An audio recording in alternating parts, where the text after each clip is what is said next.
Day 15, coach your brain, and still on the topic of wine. Actually, I want to talk about Dutch courage.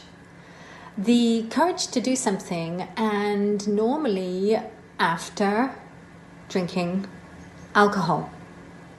Now, there was a study in 2017 from the University of Liverpool and Maastricht University and King's College London, and they demonstrate that speaking a second language actually improves after consuming a low dose of alcohol.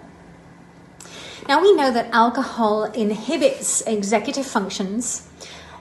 Whenever I need to do something and I really need to concentrate, I know that I cannot have a drink.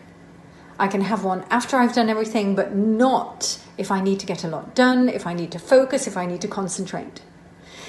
Now, apparently, there were two groups of people who were learning Dutch, and they were Germans, and they tested the difference between the ones who, after a little bit of alcohol, then were speaking Dutch, and the ones that didn't have any alcohol and were then speaking Dutch. They had two types of ratings. They had observer ratings and they had self-rating. Definitely the observer ratings noted better performance from those people that had had a little bit of alcohol. However, on the self-ratings, there was no difference at all, which is quite interesting, because what actually that demonstrates is that people observing us from the outside notice how we speak better.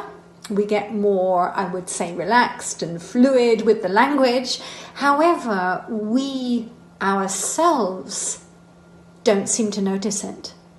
So the conclusion is that moderate consumption of alcohol can actually help reduce anxiety and social pain when we speak a language, and it can increase proficiency. Y luego ya irá en botella, son estos de aquí.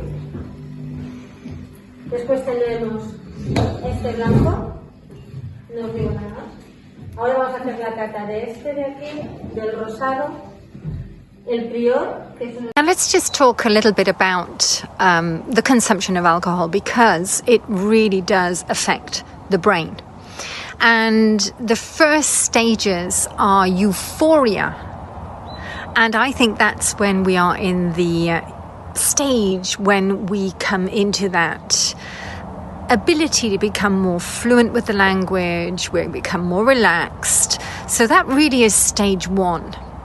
Apparently, alcohol takes 5 minutes to reach the brain, and it takes 10 minutes to take effect, and the liver starts processing alcohol in 20 minutes, and then it remains in urine up to 80 hours. And did you know it actually remains in hair follicles for up to 3 months?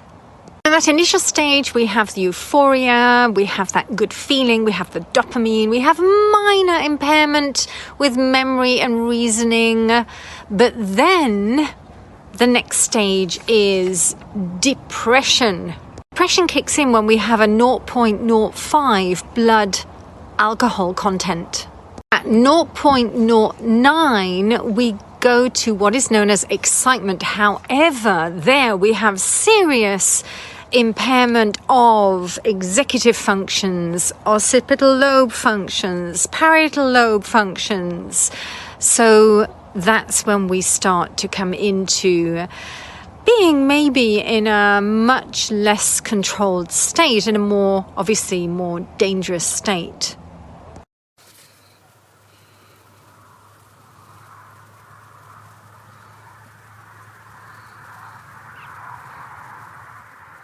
Now, the next stages are even more, I would say, life-threatening, because then we go into confusion, then we go into stupor, then it goes to coma, and finally there could even be death. So I guess like everything in life, it's about moderation.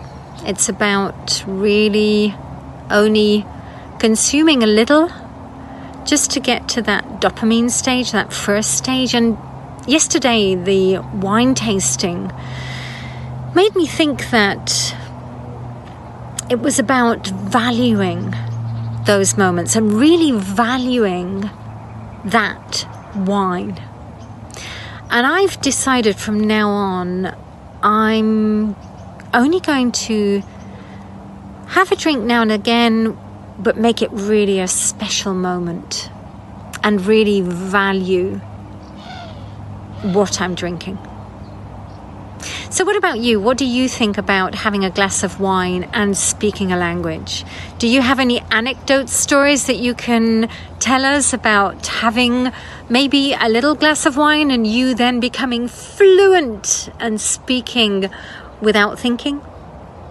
I'm sure that many of us can think of a moment like that.